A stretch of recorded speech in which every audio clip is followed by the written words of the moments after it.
link in the description below.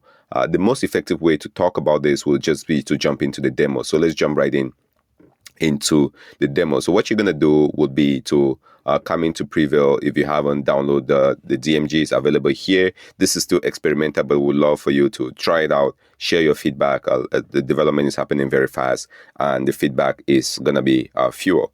So once you download the DMG, I'll go right in. The DMG is downloaded.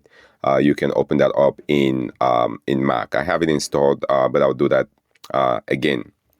Now, on the very first installation, you are welcome with a screen like this. Now, I can go ahead and do a walkthrough of the UI, but I think it's hopefully going to be pretty self-evident what the UI does.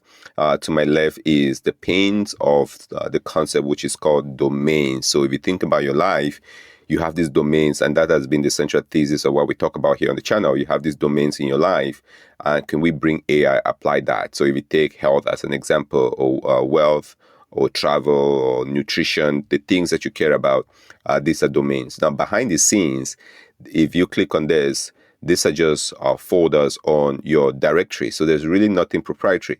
If you tomorrow decide that Prevail is not the AI tool you want to use, you rest assured that these folders will just carry along with you, and you can take it wherever you want to go. These are just Markdown files. And plus, if you want to plug this into Obsidian, you're more than welcome to plug that into Obsidian.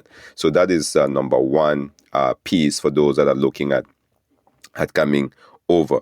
The second piece is the flexibility of the models. So below here, you can see this is in bunker mode. I'll switch over, and just for the sake of the demonstration purpose, I'll go to privacy, and I will turn off bunker mode just for now. And this will give us access to cloud models, or some of the cloud models. So below, we are now cloud connected. We're out of the bunker mode, which, depending on your privacy